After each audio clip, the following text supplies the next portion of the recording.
In case you missed out on the major local and international news updates within the week, worry no more because we've got you covered. Join us on First Next News for a complete highlight of important stories from Nigeria and around the world. You can follow us on our YouTube channel at First Next News for full news reports.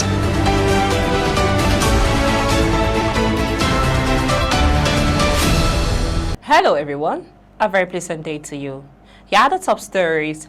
These are: Police not enforcer for private interest. IGP ban officers from land or civil cases. Ogoni group rejects oil plants, demands Saro-Wiwa's exoneration before exploration. On the foreign scene, President Donald Trump announces new tariffs on drugs, trucks and kitchen cabinets.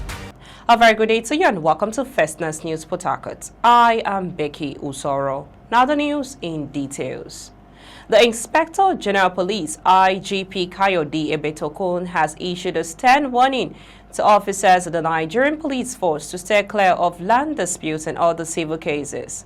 The post was made on the force's X handle on Thursday. The IGP declared that officers have no business escorting parties for land recovery. The police chief warned that the Nigerian police force is not an enforcer for private businesses. According to him, such actions by officers bring the force into disrepute, stressing that any officer found culpable will face disciplinary action. He said, "Let me reiterate without ambiguity. The Nigerian police force is not and will never become an enforcer for private interest. Officers have no business escorting parties for land recovery business, distributing legally existing occupations, or meddling in civil cases without demonstrable criminal elements. Every such incident erodes the neutrality of the force and opens us up to disrepute. The line must be clear, and any officer who crosses it must face disciplinary consequences." Let's go for a short break and we'll return to bring to you more details on Rivers as Ogoni Group rejects oil plants, demands Saro-Wiwa's exoneration before exploration. On the foreign scene, Trump announces new tariffs on drugs, trucks and kitchen cabinets. Please stay tuned.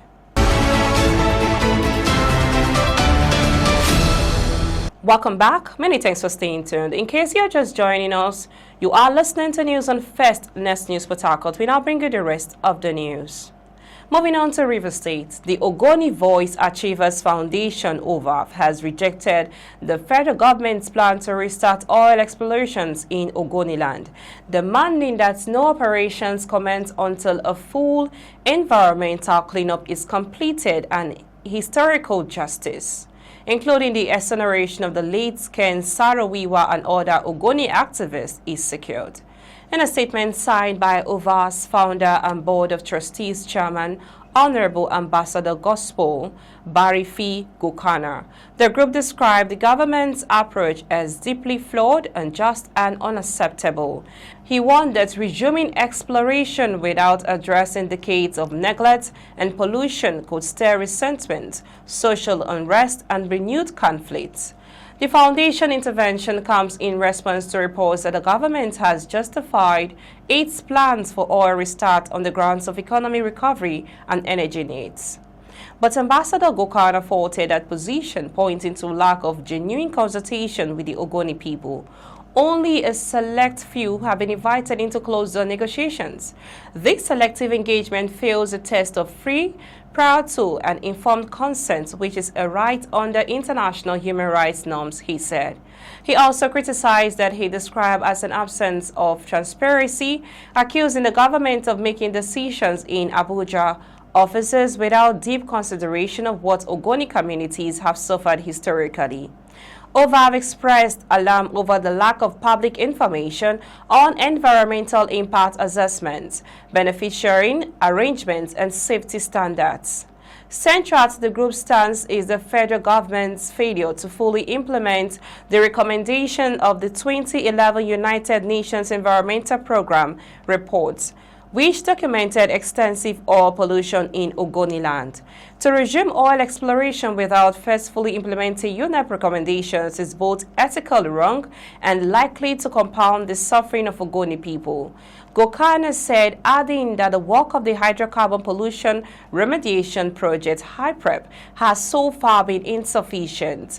The group laid out non-negotiable conditions, including a halt to new exploration until the UNEP report is fully implemented, reparations are determined, and a genuine inclusive stakeholder process is established, involving OVAF, MOSOP, women, youth, and traditional councils.